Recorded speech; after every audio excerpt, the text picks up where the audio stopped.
এই যে লীলাটা আমরা আস্বাদন করছি, অযোধ্যার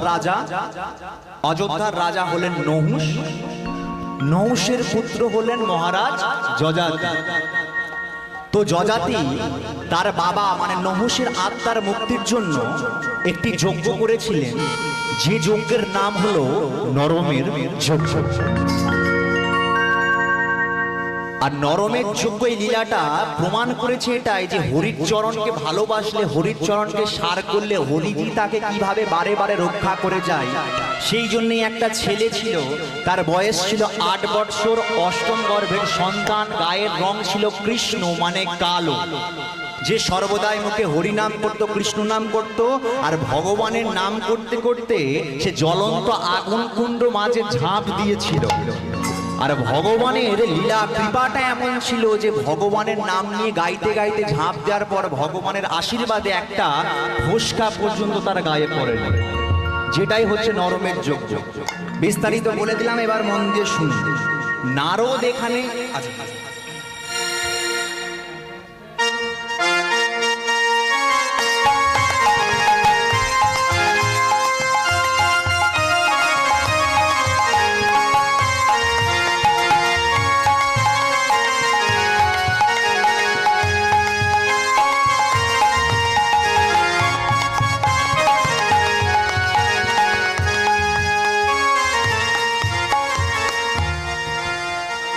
এবার নারদ আমাদের এখানে এরকম একজনকে দেখতে এসে ভালো মানুষের সন্ধান পেতে পেতে তাহলে হরিনামের যোগ এখানে এসেছিল।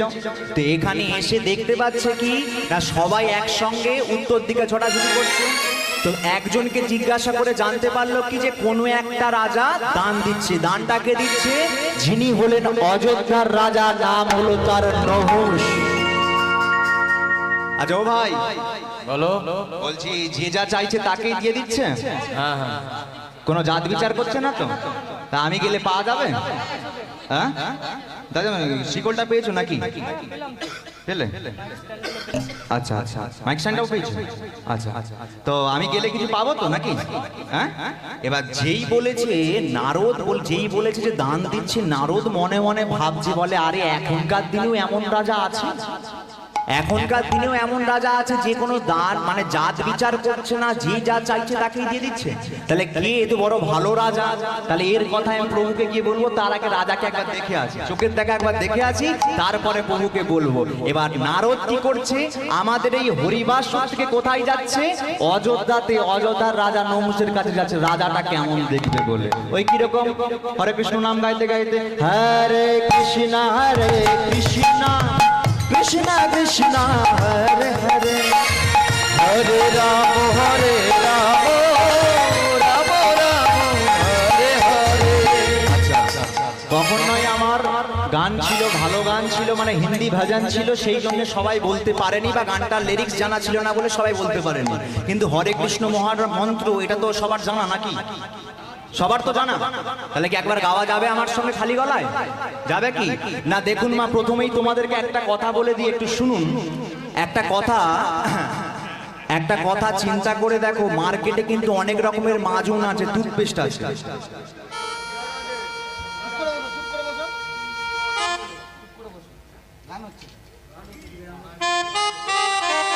একটু একটু সবাই চুপ করে একটা কথা বলে দিই, এখানে কিন্তু অর্কেস্ট্রার হচ্ছে না, ধামাকা হচ্ছে না, যে যে যার মতো। কীর্তন মানে হচ্ছে ভক্তি, কীর্তন মানে হচ্ছে প্রেম। আপনি অর্কেস্ট্রারে বসে গান শুনতে পারবেন, যাত্রাতে বসে যাত্রাটা দেখতে পারবেন, কিন্তু কীর্তনে বসা সবার দ্বারাই হয় না। পূর্বজন্মের স্বীকৃতি না থাকলে হরিবাসরে বসার অধিকার কারো থাকে না। তাহলে যেহেতু আমরা মানব জীবনটা পেয়েছি, যেহেতু অনেক 56 কোটি জীবের পর মানব জন্ম হচ্ছে শ্রেষ্ঠ জন্ম, তাহলে যেহেতু আমরা বসেছি, তাহলে বসেছি যেহেতু একটা কাজ করে নিতে হবে। এবার সেই কাজটাই করবো, যেটা আমাদের মূল উদ্দেশ্য। মার্কেটে দেখবেন বিভিন্ন ধরনের মাজন আছে, টুথপেস্ট আছে, সেই টুথপেস্টটা ব্যবহার করলে কি হয়? আমাদের বাইরেটা পরিষ্কার হয়। বিভিন্ন ধরনের মাজন আছে না, কলগেট, থার্মোসিল, ডাবার, বিভিন্ন ধরনের মাজন আছে, সেটা ব্যবহার করলে কি হয়? আমাদের বাইরেটা পরিষ্কার হয়। কিন্তু আমার গৌর হরি হাতে পায়ে ধরে এমন একটি মাজন দিয়ে গেলেন যে মাজনটা ব্যবহার করলে আমাদের ভেতরটা পরিষ্কার হবে। সবাই মিলে কিন্তু করা যাবে? যাবে তো? এদের ইনস্ট্রুমেন্ট গুলো একদম বন্ধ করে দাও, সবাই মিলে হাতে করতালি দিয়ে বলো হরে কৃষ্ণ কৃষ্ণ কৃষ্ণ হরে হরে। আরেকবার হরে রাম রাম রাম হরে হরে। হরে কৃষ্ণ কৃষ্ণ কৃষ্ণ হরে হরে। হরে রাম রাম রাম হরে হরে। হরে কৃষ্ণ কৃষ্ণ কৃষ্ণ কৃষ্ণ হরে হরে। ও হরে রাম রাম হরে হরে। হরে কৃষ্ণ কৃষ্ণ কৃষ্ণ কৃষ্ণ হরে হরে। হরে রাম রাম রাম হরে হরে। বিনা বাজাতে বাজাতে যা, বিনা বাজাতে বাজাতে যা, বিনা বাজাতে যায়, বিনা বাজাতে বাজাতে যায়। জয় নারায়ণ নারায়ণ নারায়ণ নারায়ণ নারায়ণ জয় নারায়ণ রাম নারায়ণ ধন্যনা নারায়ণ নারায়ণ। জয় নারায়ণ রাম নারায়ণ নারায়ণ নারায়ণ নারায়ণ।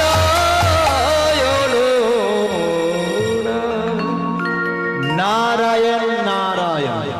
এবার নারদ এসে দাঁড়ালো কোথায়? নহুষ রাজা যে দান করছে সেখানে এসে দাঁড়িয়েছে। এবার নারদ, অনেক তো মানুষজন আছে মা, নারদ সবার পেছনে দাঁড়িয়ে দাঁড়িয়ে দেখছে আর মনে মনে ভাবছে, বাবা বাবা এ তো খুব ভালো রাজা, এ তো বড় ভালো রাজা, কোনো জাত বিচার করছে না, যে যা চাইছে তাকে সব দিয়ে দিচ্ছে। ধরুন কেউ এসে বলছে যে মহারাজ আমি আমার মেয়ের বিয়ে দিতে পারছি না, কিছু সাহায্য করুন, এর যা লাগে দিয়ে দাও, তাই দিচ্ছে। কেউ বলছে আমাকে এক বস্তা চাল দাও, এক বস্তা ধান দাও, তাই দিচ্ছে, কোনো জাত বিচার করছে না। এবার নারদ দূর থেকে দেখতে পেল যে রাজা হাতে তো করছে দান, কিন্তু তারপরেও আর একটা দান করছে, যেটা হচ্ছে চোখে। বলে তো বড় ভালো রাজা, হাতে করছে দান, আর রে রাজা যে দান করছে শুধু তা তো নয়, সর্বদাই অঝোর ধরে কাঁদছে। রাজা হাতে করছে দান আর অঝোর ধরে কেঁদে কেঁদে বলছে, ঠাকুর ও ঠাকুর, আমি তো সারা জীবন দান ধান করে বেরিয়েছি, কিন্তু তুমি তো আমাকে একটু কৃপা করতে পারো। আজকে দেখো আমার যে ধন সম্পদ আছে, আমার যে হিরে মুক্তা আছে, প্রতিটা মানুষজনের ঘরে ঘরে আমি বিল দিয়ে দিচ্ছি, কিছু তো আমাকে একটু কৃপা করতে পারো, একবার তো আমাকে দেখা দিতে পারো, একবার দেখা দিতে পারো। তাই প্রতিদিন কি করে, যত মানুষ যায় সব মানুষকে এক হাত দিয়ে দান করে, আর কি বলে, কতদিন পরে আমি পাব গো হরির চরণ,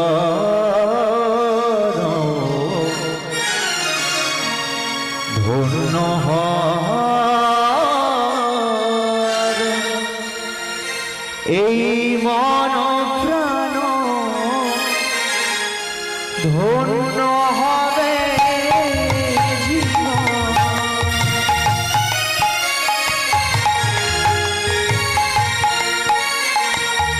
কতদিন পরে আমি পাব গো হরি ও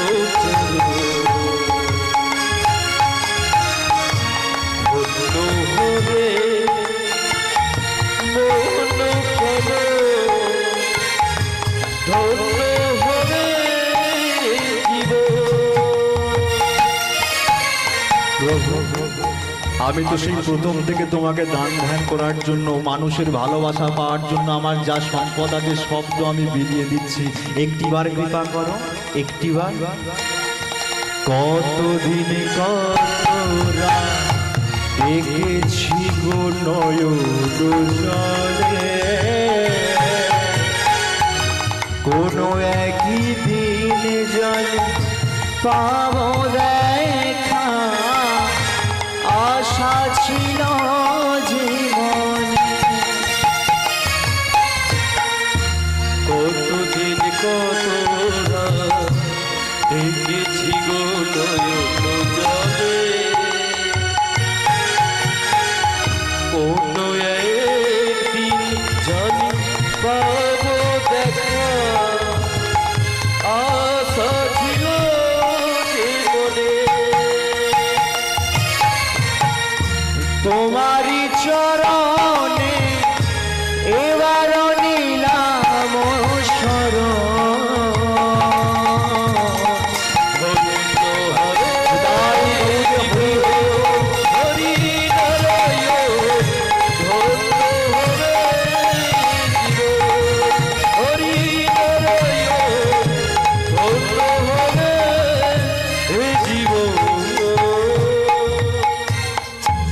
প্রভু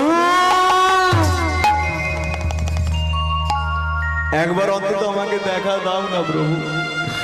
আজকে তো কতদিন ধরে তোমাকে চোখের জলে ডাকলাম, তবু কি তুমি আমার দিকে একবার তাকালে? আজকে দেখো যে যা চাইছে, আমি কোনো জাত বিচার করছি না, সবাইকে দিয়ে দিচ্ছি। একটিবার তো আমাকে দেখা দিতে পারো, একটিবার তো তুমি আমাকে কৃপা করতে পারো। হে ভক্তমণ্ডলী, নহুষ রাজার চেতনাটা কিন্তু জেগে গিয়েছিল।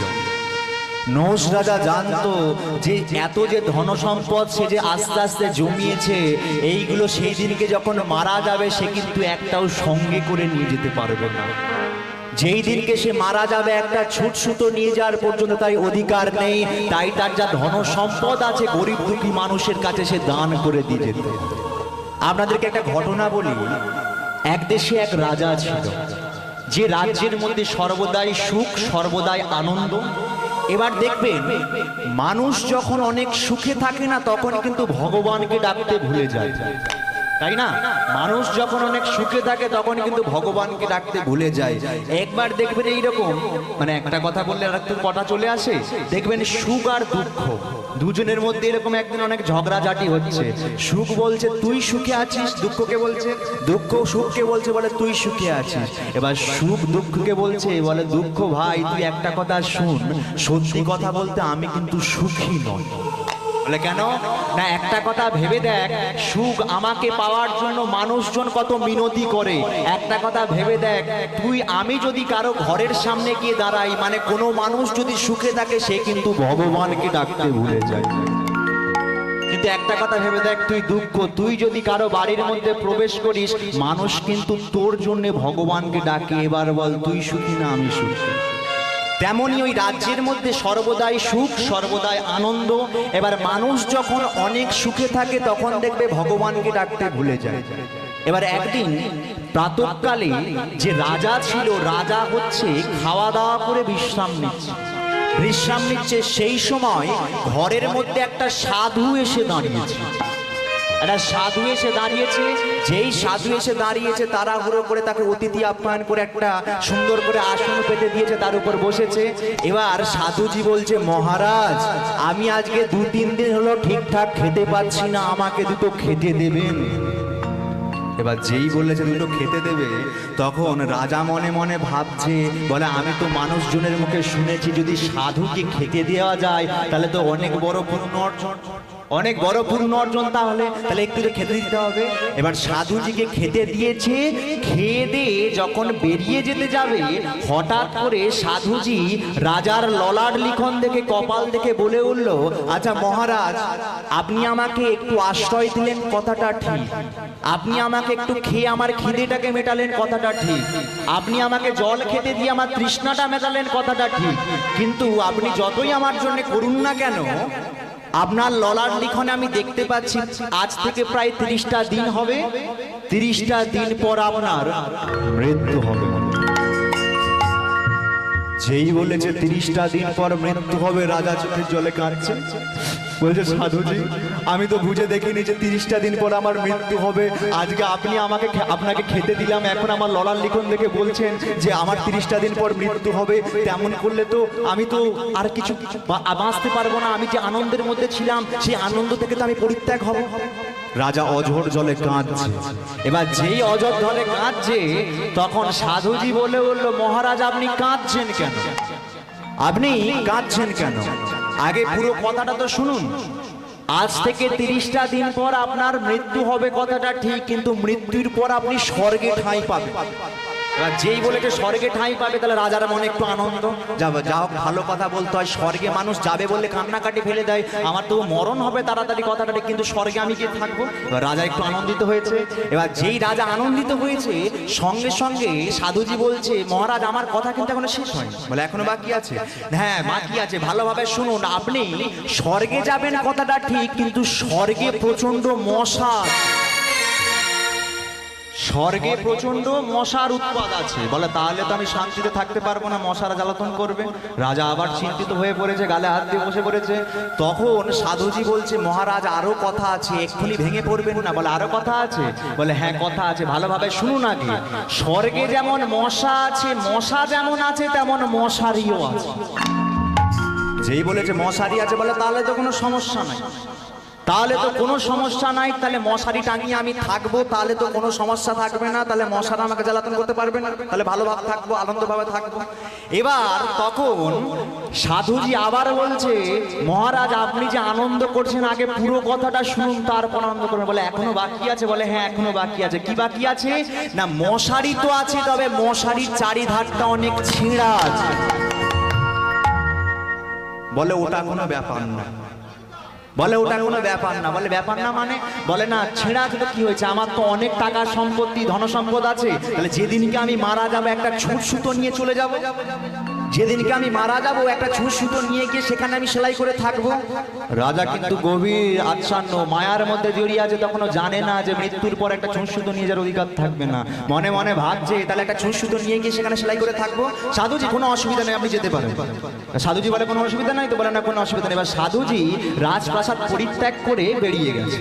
এবার রাজা রাত্রিকালে, মানে রাত্রি বলতে বিকালের টাইমে এরকম শুয়ে আছে স্বর্ণ পালঙ্কে, আর মনে মনে ভাবছে ওই কথাগুলো, ওই ঘটনাগুলো মনে মনে ভাবছে। হঠাৎ করে একটা সাধু আসলো।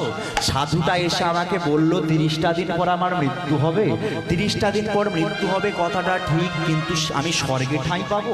স্বর্গে ঠাঁই পাবো ঠিক আছে, কিন্তু অনেক মশা আছে, মশা যেমন আছে তেমন মশারিও আছে। মশারি যদিও বা একটা আছে, তার চারধারে আবার অনেক ছেঁড়া আছে। আমার তো অনেক টাকা সম্পত্তি আছে, আমি একটা ছুঁচ সুতো নিয়ে যাব, ছুঁচ সুতো নিয়ে গিয়ে সেখানে আমি সেলাই করে থাকবো, একটা ছুঁচ সুতো। হঠাৎ রাজার মনে পড়ে গেছে, মা মৃত্যুর পরে তো একটা ছুঁচ সুতো নিয়ে যাওয়ার অধিকার থাকবে না। রাজা সঙ্গে সঙ্গে ছুটতে আরম্ভ করেছে, সাধুজি সাধুজি আপনি দাঁড়ান। তখনও সাধুজি কিন্তু রাজ্যটা পরিত্যাগ করে যায়নি মা। সেখানে গিয়ে সাধুজির পায়ে ধরে বলছে, বলে সাধুজি আমি তো মায়ার সংসারে অন্ধ হয়েছিলাম, আমি তো বলে দিলাম মৃত্যুর পর একটা ছুঁচ সুতো নিয়ে গিয়ে সেখানে আমি মশারি সেলাই করে থাকবো, কিন্তু এটা তো ভেবে দেখিনি যে যেদিনকে মারা যাব সেদিনকে একটা ছুঁচ সুতো নিয়ে যাওয়ার অধিকার থাকবে না। সাধুজি আমাকে ক্ষমা করুন।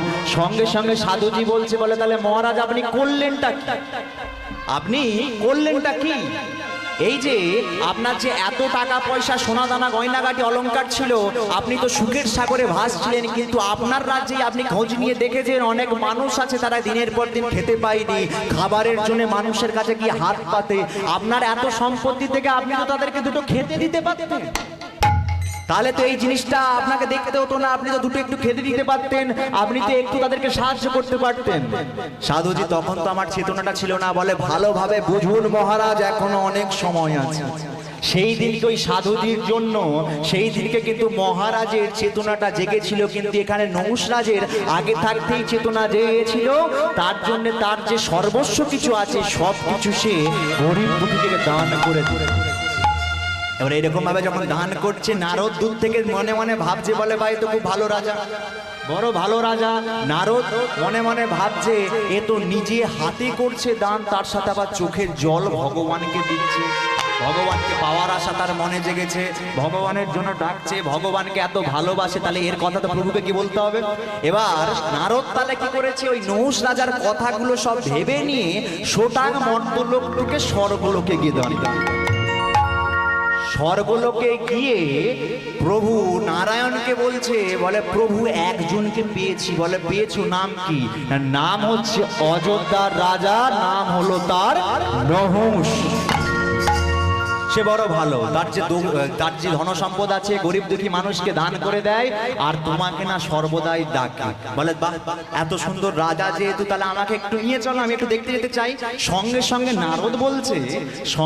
নারদ বলছে আবার তোমাকে আমি নিয়ে যাব। বলে কেন, নিয়ে কেন যাবে না? বলে তোমার একটা খুব বাজে স্বভাব আছে। বাজে স্বভাব কেন বলছো?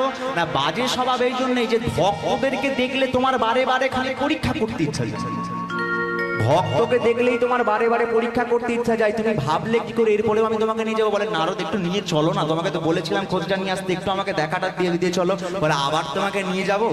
মনে নেই তোমাকে আমি একবার নিয়ে গেছিলাম বলিরাজকে দেখাতে, বলিরাজকে গিয়ে বললাম যে তোমাকে নিয়ে গেলাম, গিয়ে তোমাকে দেখালাম বলিরাজ কত বড় ভক্ত। আর বলিরাজের কাছে গিয়ে তুমি কি করলে? তুমি গিয়ে বলছো বলিরাজ আমাকে 3 পদ ভূমি তুমি দান করে দাও। বামুন অবতারে তার কাছে গেলে, ছোট বালক সেজেছিলে, সেখানে গিয়ে বললে আমাকে 3 পদ ভূমি দান করে দাও। এবার বলিরাজ সে তো একটু বেশি আত্মবিশ্বাসী, সে বলল বলে তো বাচ্চার 3 পার কত বড় হবে। আর তুমি কি করলে? 1 পা দিলে স্বর্গে, দিয়ে স্বর্গটাকে দখল করে নিলে, 1 পা দিলে মর্তে, মর্তে দিয়ে মর্তটা দখল করে নিলে। তখন বলিরাজ বলছে প্রভু তোমার তো আর পা নাই, আমার আর দেবা জায়গা নাই, তোমার তো আর পা নাই, আমার দেবার জায়গা নাই। তুমি বললে বলছো বলিরাজ আমার পা নাই, তখন তুমি কি করলে? নাভি কমল থেকে সৃষ্টি করলে আর একটা পা। বলো বলিরাজ এটা কোথায় রাখবো? বলে বেরিয়েই যখন পড়েছে আমার মাথায় রাখো। তুমি কি করলে? তার মাথাতে পা দিয়ে তাকে পাতালে প্রবেশ করালে। বলো এরপরেও তোমাকে আমি নহুষ রাজাকে দেখতে নিয়ে যাব? শোনো না নারদ, বলিরাজের তো অহংকার ছিল, কিন্তু নহুষ রাজের তো অহংকার নেই। তাহলে চলো না, আমাকে একটু নিয়ে যাবে। বলে তাহলে পরীক্ষা করবে না তো? বলে না পরীক্ষা করবো না। তাহলে নিয়ে চলো। হ্যাঁ, তাহলে এইবার প্রথমে নারদ একাই এসেছিল মর্তের মাটিতে, এবার তাহলে কি আসছে? ভগবান আর নারদ দুজন মিলে আসছে। পথ চলিতে আর বলিতে, পথ চলিতে আর বলিতে, তোমরা গাও গাও কৃষ্ণ নাম, হরি নাম, রাধা নাম। তোমরা গাও হে কৃষ্ণ নাম, হরি নাম, কৃষ্ণ নাম। এবার নারদ আর ভগবান দুজনে মিলে আসছে। নারদ বলছে ও প্রভু আমার সঙ্গে যাচ্ছ, তারপরে হরিনাম করছো, কৃষ্ণ নাম করছো, তুমি তো নিজে হরি নিজে কৃষ্ণ, তাহলে তুমি তোমার নামই করছো? বলে হ্যাঁ, আমার তো নামকে আমি বড় ভালোবাসি। আর একটা কথা ভেবে দেখো, আমি যদি হরিনাম করতে করতে যাই, তাহলে নহুষ রাজা অতগুলো মানুষের মধ্যে আমাকে ভালোভাবে বেছে নেবে, অতগুলো মানুষের মধ্যে আমাকে ভালোভাবে বেছে নেবে, তাহলে তো আমাকে হরিনাম গাইতে গাইতে যেতে হবে। আর একটা কথা বললি তো, শুনো না, আমি যদি অরিজিনাল বেশি নহুষ রাজার সামনে গিয়ে দাঁড়াই, তাহলে তো আমাকে চিনে ফেলবে। তাহলে একটা কি করা যায় বলো তো? নারদ বলে কি করা যায়? না একটা কাজ করো, তুমি বৃদ্ধ ব্রাহ্মণ সাজো, আর আমি তোমার ছোট্ট ছেলে একটা শিশু সাজি। নারদ বলে কম বড় কথা, আজকে ভক্তকে দেখার জন্য ভগবানের বাবা হতে পারছি, মানে কম বড় কথা? এবার তাহলে নারদ আর ভগবান ছদ্মবেশ নিয়েছে। নারদ হচ্ছে বৃদ্ধ ব্রাহ্মণ সেজেছে, আর ভগবান কেমন সেজেছে? ছোট শিশু বালক। পথ চলিতে আর বলিতে, পথ চলিতে আর বলিতে, কৃষ্ণ নাম, হরি নাম, রাধা নাম। তোমরা গাও হে কৃষ্ণ নাম, হরি নাম, কৃষ্ণ নাম। আচ্ছা তুমি তো আমার ছেলে সেজেছো, তো আজকের দিনেও তুমি কি হরি নামটা করছো, কৃষ্ণ নামটা করছো? আজকে যদি তুমি একটু চুপ করে যেতে, তাহলে তো বাপ বেটাই দুজনে গল্প করে করে যেতে পারতো। সেটা কি হচ্ছে না? বলে না আমি কৃষ্ণ নাম ছাড়বো না। প্রভু বিশ্বাসে, প্রভু নিঃশ্বাসে, প্রভু সংকটে, প্রভু প্রভু নিঃশ্বাসে, প্রভু বিশ্বাসে, প্রভু বিপদে, প্রভু সংকটে, তোমরা গাও কৃষ্ণ নাম, হরি নাম, রাধা নাম। তোমরা গাও হে কৃষ্ণ নাম, হরি নাম, কৃষ্ণ নাম। পথ চলিতে আর বলিতে, পথ চলিতে আর বলিতে, পথ চলিতে পথ চলিতে আর বলিতে। ভগবান আর নারদ ছদ্মবেশ নিয়ে এসে দাঁড়ালো কোথায়?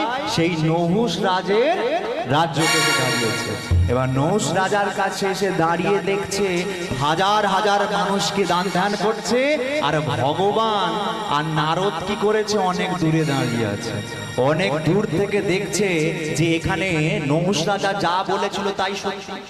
নহুষ রাজা হাতে করছে দান, আর সর্বদাই নয়নের জলে কাঁদে ভগবানের দুটো চরণ ধুলি পাওয়ার জন্য। হরিনাম করছে, কৃষ্ণ নাম করছে, আর কি করছে? দূরে দেখতে পাচ্ছে নারদ এইরকম ভাবে দাঁড়িয়ে আছে। আর একটা কথা ভেবে দেখুন, নারদ কি সেজেছে? বৃদ্ধ ব্রাহ্মণ। ভগবান কি সেজেছে? ছোট্ট শিশু। এবার খুব যদি ছোট হয়ে যায়, এত হাজার হাজার যদি মানুষ থাকে, দেখতে পাবে দূরে? দেখতে পাচ্ছে না, ভগবান দেখতে পাচ্ছে না যে কি কেসটা হয়েছে, কি ব্যাপারটা হয়েছে। তখন নারদ বলছে, বলে প্রভু তুমি বাচ্চা ছেলে সাজলে তো সাজলে, এত বাচ্চা সাজতে কে বলেছিল? এত বাচ্চা ছেলে সেজে যা দেখতেই পাচ্ছ না, কি হচ্ছে ব্যাপারটা তুমি বুঝতেই পারছো না। আচ্ছা তাহলে একটা কাজ করো না নারদ, তুমি আমাকে একটু কোলে নাও না। এবার তাহলে বলে বাহ, এত বড় সুযোগ কোথাও পাওয়া যাবে? ভগবানকে কোলে দিয়ে দাঁড়িয়েছে নারদ।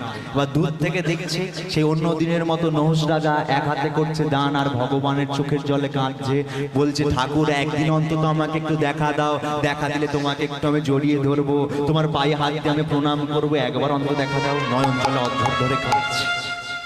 এইবার যখন এইরকম ভাবে দান করছিল, তখন ভগবান একবার হঠাৎ করেই ডেকে উঠল, রাজা নহুষ। এদিকে যে রাজা দান করছিল, ভগবানের ডাক শুনে না রাজা দান দিতে ভুলে গেছে। হ্যাঁ ভক্তমণ্ডলী, আমাদের একটা কণ্ঠস্বর আছে, ভগবানের একটা কণ্ঠস্বর আছে। আমাদেরটা হলো কণ্ঠস্বর, আর ভগবানেরটা হলো মধুর কণ্ঠস্বর। ভগবান যদি একবার কারোর নাম ধরে ডাকে, সে আর দান করতে তার মনে থাকে। তাই ভগবান যখন নহুষ বলে ডেকে উঠেছে, রাজা দান করতে ভুলে গেছে। আর দান করতে যখন ভুলে গেছে, কি আমাকে ডাকলি রে? একবার এসে আমার সামনে এসে দাঁড়া, দেখ তোর জন্য আমি দান দিতে ভুলে গেছি, একবার আমার সম্মুখে এসে দাঁড়া, তোকে আমি একটু জড়িয়ে ধরবো, তোকে আমি একটু আদর করবো, কি আমাকে একটু ডাকলি, এদিকে আই না। এবার যেই রকম ভাবে ডাকাডাকি করছে, ভগবান সবার পেছনে ছিল, পেছন দিক থেকে মানে মাঝখান দিক থেকে গোলে গোলে একদম নহুষ রাজার সামনে এসে দাঁড়িয়েছে। এবার নহুষ রাজার যে সামনে এসে দাঁড়িয়েছে, নহুষ রাজা অপরূপ দৃষ্টিতে তাকিয়ে আছে ভগবানের দিকে। বলে, আরে ব্রাহ্মণ সন্তান, তুই এত মধুর কণ্ঠস্বরে আমাকে ডাকলি, কিভাবে এত সুন্দর তোর কণ্ঠস্বর হলো রে? আজকে একটা কথা ভেবে দেখ, তুই এইরকম ভাবে ডাকলি বলে আমি দান দিতে ভুলে গেছি। শোন না, তোর কি চাই তুই আমাকে বল। তুই কি অনেক দরিদ্র ব্রাহ্মণ? হ্যাঁ মহারাজ, আমি অনেক দরিদ্র ব্রাহ্মণ। আচ্ছা তোর বাবা নেই? নারদকে দেখে বলছে, এই তো আমার বাবা, বৃদ্ধ ব্রাহ্মণ। আমরা না কিছু খেতে পাই না, সর্বদাই পথে পথে ঘুরে বেড়ায়, ভিক্ষা করে বেড়ায়, যদি আমাকে একটু খেতে কেউ দেয় তো। আচ্ছা শোন, তোর তাহলে তো অনেক কষ্ট রে ছেলে, তোর তো অনেক কষ্ট। তাহলে একটা শুন না, তোকে তাহলে আমি হাজার হাজার স্বর্ণ মুদ্রা দিয়ে দিচ্ছি। যা, স্বর্ণ মুদ্রা দিয়ে দিচ্ছি, তুই গিয়ে সুখে শান্তিতে থাক। না মহারাজ, আমি দরিদ্র ব্রাহ্মণ, অত স্বর্ণ মুদ্রা নিয়ে আমি কি করব? নিবি না? আচ্ছা তাহলে একটা কাজ করে শোন না, তোকে আমি 3-4টে গ্রাম দিয়ে দিচ্ছি, সেখানে গিয়ে তুই থাকবি, আর তোকে চোখের দেখা আমি একটু দেখে আসবো। না মহারাজ, আমরা তো মাত্র এই দুজন, আমার মা নাই, এই 3-4টে গ্রাম নিয়ে আমরা কি করব? তাও নিবি না? আচ্ছা ভালো, তোকে তাহলে আমার এই সিংহাসনটা আমি ছেড়ে দিচ্ছি। সিংহাসনটা আমি ছেড়ে দিচ্ছি। একটা কাজ করলে, সিংহাসনে থাকলে তোকে আমি যখন পারবো তোকে সোনাদানা অলংকার দিয়ে একটু সাজিয়ে দেব। সোনাদানা অলংকারে সাজিয়ে দিয়ে তোকে আমি দু চোখ ভরে দেখবো, তোকে একটু মাথায় হাত বুলিয়ে দেবো, তোকে একটু আদর করব। না মহারাজ, আমি ছোট্ট ব্রাহ্মণ ছেলে, এত দরিদ্র, অত সোনাদানা আমার চাই না, আপনার এত সিংহাসন আমার চাই না। বলে তাও নিবি না? বলে না। তাহলে তোর কি চাই? বলে আচ্ছা মহারাজ, আপনি আমাকে কিছু ভূমি দান করে দিতে পারেন? যেই বলেছে ভূমি, নারদ পেছন দিক থেকে নিজের কপালে হাত রেখে বলছে, বলে আবার ভূমি? এক ভূমির জন্য বলিরাজকে পাতালে যেতে হলো, আর এখানে বলছে আবার ভূমি। ও প্রভু, তোমাকে তো নিয়ে আসাটাই আমার কাল হয়েছে, আমি কিন্তু চলে যাব বলে দিচ্ছি। তুমি এখানে ভূমি করবে, ভূমি নেবে মানে কত কথা বলছো কেন নারদ? আমি তো ও তো অনেক বেশি দিতে চাইছি, আমি সামান্য নিতে চাইছি। আচ্ছা ওই রকম কোনো গন্ডগোল করবে না তো? বলে না কোনো গন্ডগোল করবো না। আচ্ছা ঠিক আছে তাহলে নাও, আমি কিন্তু আর কোনো কথা বলবো না। বলে বলতে হবে না, শোনো মহারাজ আমাকে একটু ভূমি দান করে দেবেন। বলে ভূমি করতে চাস, ভূমি নিতে চাস, তাহলে কেমন ভূমি তোর চাই? না আপনার যে রাজপ্রাসাদ আছে ওই রাজপ্রাসাদের সম্মুখ থেকে দান দেহ তুমি 3 হাত ভূমি। দান দেহ তাই বলো হরি হরি বল। দান দেহ 3 হাত ভূমি। দান দেহ তুমি 3 হাত ভূমি। শোনো গো মহারাজ, দান দেহ তুমি 3 হাত ভূমি। শোনো গো মহারাজ।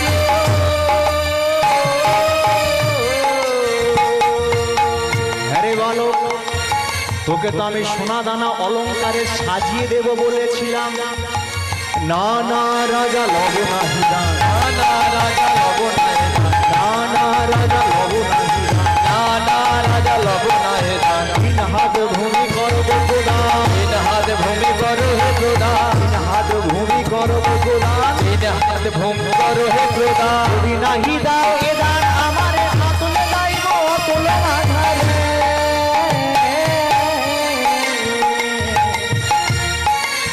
শোনো গো মহারাজ,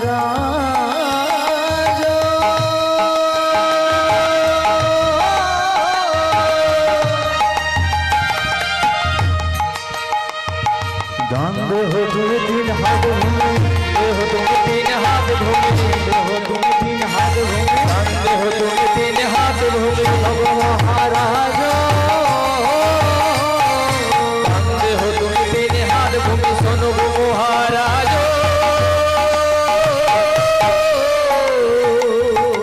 না না না কোন আরো নারদ দেখতে পাচ্ছ তো এত বড় রাজা 3 হাত ভূমি আমাকে দিতে পারছে না। যেহেতু দেবে না বলছে তাহলে কি আর করা যাবে? চলো কেটে পড়ি, চলো এখানে থাকলে হবে না। এবার নারদ আর ভগবান যখনই না বলেছে, দেবে না বলেছে, নারদ আর ভগবান যখন মুখটা ঘুরিয়ে ফিরে যাচ্ছে তখন সঙ্গে সঙ্গে নহুষ রাজা বলে উঠলো, ওরে বালক তুই দাঁড়া,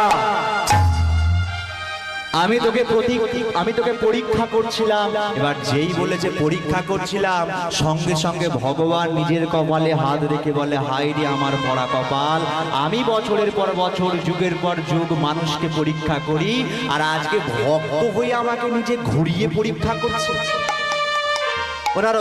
চলো যাই, চলো আবার দেবে বলছে তো, চলো যাই চলো। ভগবান আবার সামনে এসে দাঁড়িয়েছে।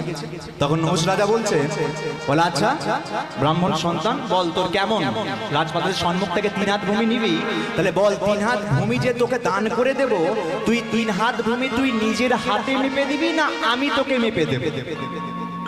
তুই নিজের হাতে মাপবি না আমি তোকে মেপে দেবো? আর পেছন দিক থেকে মানে যেই বলেছে যে তুই নিজে মেপে নিবি নাকি, পেছন দিক থেকে নারদ হাত জোড়ে করে বলছে, মহারাজ ভগবানকে দিয়ে আপনি হাত মাপাবেন না। ভগবানকে দিয়ে যদি আপনি হাত মাপান তাহলে ওই ভগবানের হাত যে কোথায় কি ঠেকবে আপনি জানেন না। নারদ ধমন করছো কেন? আমি নিজে হাতে নেব না। বলে হ্যাঁ ওটা আমার মনে থাকে। ভগবান বলছে, বলে আচ্ছা মহারাজ আমার হাতে লাগবে, আপনি আপনার নিজের হাত দিয়ে আমাকে 3 হাত ভূমি দান করে দিবেন। আচ্ছা ঠিক আছে তাই হবে। 1 2 3। আচ্ছা এবার একটা গোল রেখা কেটে দিন। রাজা তাই করছে, গোল একটা রেখা কেটে দিয়েছে। এবার গোল যে রেখা কেটে দিয়েছে সঙ্গে সঙ্গে ভগবান বলছে আচ্ছা মহারাজ এবার আপনি প্রতিজ্ঞা করুন। এখানে তো ভারতবর্ষের মাটিতে মানুষ, অযোধ্যার মানুষজন সব দাঁড়িয়ে আছে যাদেরকে আপনি দান করছিলেন। আপনি যে কেউ তো ব্যাপারটা বুঝতে পারছেন না, আপনি যে 3 হাত ভূমি আমাকে মেপে দিলেন এইটা আপনি প্রতিজ্ঞা করে সবাইকে বলুন। বলে হায় রে, আমি হাজার হাজার মানুষকে ধ্যান করিয়া তুই আমাকে 3 হাত ভূমির মায়া দেখাচ্ছিস? বলে না, মানুষকে তো আমি বিশ্বাস করি না। মানুষ বলে আর করে আর বলে এক আর করে আর। মানুষ বললো যখন মাতৃগর্ভে ছিল, মানুষ বললো ভবে গিয়ে তোমার নাম করব, কিন্তু এখন প্রতিটা মানুষ কি করে, যে যার তার কাজ নিয়ে ব্যস্ত, সংসার নিয়ে ব্যস্ত। তাই মানুষকে আমি বিশ্বাস করি না। তো আপনি তো এই 3 হাত ভূমি নিজের হাতে মেপে দিলেন, গোল করে একটা রেখা কেটে দিলেন, তো আপনি ব্যাপারটা বলুন, খুলে বলুন যে এটা আপনি আমাকে পুরোপুরি দিয়ে দিলেন আর এখানে আপনি কোনোদিনও স্পর্শ করবেন না, ব্যাপারটা একটু প্রতিজ্ঞা করে বলুন। আচ্ছা ঠিক আছে, তাই করছি। শোনো অযোধ্যার প্রজাবর্গগণ, আমারই রাজপ্রাসাদের সম্মুখেতে এই ব্রাহ্মণ সন্তানকে আমি 3 হাত ভূমি দান করে দিলাম, দান করে দিলাম, দান করে দিলাম। বাহ বাহ বাহ, 3 হাত ভূমি আমাকে দান করে দিলেন। আচ্ছা 3 হাত ভূমি তো দান করে দিলেন, এবার প্রতিজ্ঞা করুন যে মৃত্যুর আগে পর্যন্ত এই 3 হাত ভূমিতে কখনো স্পর্শ করবেন না। ওই প্রতিজ্ঞাটা করুন, বলে এই প্রতিজ্ঞাটা করতে হবে। আচ্ছা ঠিক আছে, তাই করছি। শোনো অযোধ্যার প্রজাবর্গগণ, এই যে ব্রাহ্মণ সন্তানকে আমি 3 হাত ভূমি দান করে দিলাম, প্রতিজ্ঞা করছি মৃত্যুর আগে পর্যন্ত এই 3 হাত ভূমিতে আমি কখনো স্পর্শ করব না, স্পর্শ করব না, স্পর্শ করব না। বাহ বাহ বাহ, খুব সুন্দর প্রতিজ্ঞাটা করলেন। তাহলে 3 হাত ভূমিতে কখনো স্পর্শ করবেন না। আচ্ছা যদি কখনো ভুল করে ফেলেন তখন কি হবে? যদি কখনো ভুল করে ফেলেন তখন কি হবে? বলে এটাও বলতে হবে? বলে হ্যাঁ, বলতে তো অবশ্যই হবে। ঠিক আছে, তাও বলে দিচ্ছি। শোনো অযোধ্যার প্রজাবর্গগণ, এই যে ব্রাহ্মণ সন্তানকে আমি 3 হাত ভূমি দান করলাম, প্রতিজ্ঞা করলাম মৃত্যুর আগে পর্যন্ত কখনো এই 3 হাত ভূমি আমি স্পর্শ করব না। এবার তারপরেও যদি আমি কখনো স্পর্শ করে ফেলি, আমার আত্মার মুক্তি হবে না, আমার আত্মা নরকে যাবে। সাধন ভজন করে দান ধ্যান করে যদি আমি পূর্ণ অর্জন করে থাকি, সব পুণ্যের ফল পাপে পরিণত হবে, পাপে পরিণত হবে, পাপে পরিণত হবে। বালক এই সব কথাগুলো বলে এত প্রতিজ্ঞা করে তোকে আমি 3 হাত ভূমি দান করলাম, দান করলাম, দান করলাম।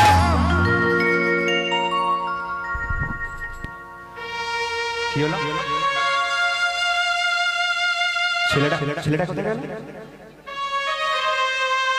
হ্যাঁ, যে বাচ্চা ছেলেটাকে আমি এত কিছু প্রতিজ্ঞা করে দান করে দিলাম, হাজার হাজার মানুষের সম্মুখ থেকে ছেলেটা মিলিয়ে গেল কি করে? তাহলে কি স্বয়ং ভগবান আমার কাছে এসেছে? প্রভু আর একবার দেখা দাও না প্রভু, আমি তো তোমাকে চিনতেও পারিনি, ধরতেও পারিনি। আমার কাছে এসে তুমি 3 হাত ভূমি দান নিয়ে চলে গেলে, তোমাকে তো আমি একটু ছুঁয়ে পর্যন্ত দেখতে পেলাম না। আমাকে একটু দেখা দাও না প্রভু, তোমাকে একটু আমি আদর করি, তোমাকে একটু জড়িয়ে ধরি, তোমার পায়ে আমি জড়িয়ে ধরি, একটিবার অন্তত দেখা দাও না। রাজা নহুষ কে? আমি সেই দরিদ্র ব্রাহ্মণ সন্তান। আজকে দেখো আমি কিন্তু দরিদ্র ব্রাহ্মণ সন্তান হয়ে ছদ্মবেশে তোমার কাছ থেকে 3 হাত ভূমি আমি দান নিয়ে এসেছি, প্রতিজ্ঞা করে নিয়ে এসেছি যে ওই 3 হাত ভূমিতে কখনো কখনো কিন্তু স্পর্শ করতে পারবে না। আর তুমি নিজের মধ্যেই প্রতিজ্ঞা করে আমাকে দিয়েছো, যদি কোনোদিন ওই 3 হাত ভূমিতে স্পর্শ করো, তোমার কিন্তু আত্মার মুক্তি হবে না, তোমার আত্মা নরকে যাবে, নরকের কীট পোকা হয়ে থাকবে। আর সাধন ভজন করে যদি কোনো পুণ্য অর্জন করে থাকো, সেই পুণ্যের ফল কিন্তু পাপে পরিণত হবে। এই কথাটা যেন তোমার মনে থাকে। প্রভু, ও প্রভু, একটিবার দেখা দাও না, আমি তোমাকে একটুবার একটু জড়িয়ে ধরতে চাই, একটু কথা বলতে চাই। আর কি দেখা দেয় মা? হ্যাঁ, ভগবান হয়তো আমাদেরকে দেখা দেয়, কিন্তু কতজন আমরা মানুষ আছি যে ভগবানকে আমরা চিনতে পারি? হাজার হাজার টিউবলাইট যদি তার দিকে মারো তাকে দেখা যায় না, হাজার হাজার হ্যালোজিন যদি তার দিকে মারো তাকে দেখা যায় না।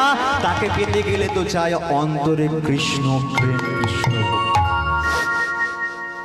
আজকে নহুষ রাজা মনে মনে ভাবছে, একটা দরিদ্র ব্রাহ্মণ সন্তানকে ভগবান অবতার রূপে এসেছিল, তাকে আমি 3 হাত ভূমি দান করে দিচ্ছি। 1 বছর গেল, 2 বছর গেল, 3 বছর গেল, 4 বছর গেল, 5 বছর গেল। 5 বছরের মাথায় এবার তোমরা একটা কথা চিন্তা করে দেখো, একটা মাটির মধ্যে যদি গোল রেখা কেটে দেওয়া যায়, সেই রেখাটা কতদিন থাকবে? 1 বছর কিংবা 2 বছর। 5 বছর হয়ে গেছে মা, আস্তে আস্তে রেখাটা কিন্তু মিলিয়ে গেছে। এখনো রাজা কিন্তু রাজপ্রাসাদ থেকে শুয়ে শুয়ে দেখে, মনে মনে ভাবে ঠিক এই জায়গাটাতে আমি সেই দরিদ্র ব্রাহ্মণকে দান করেছিলাম।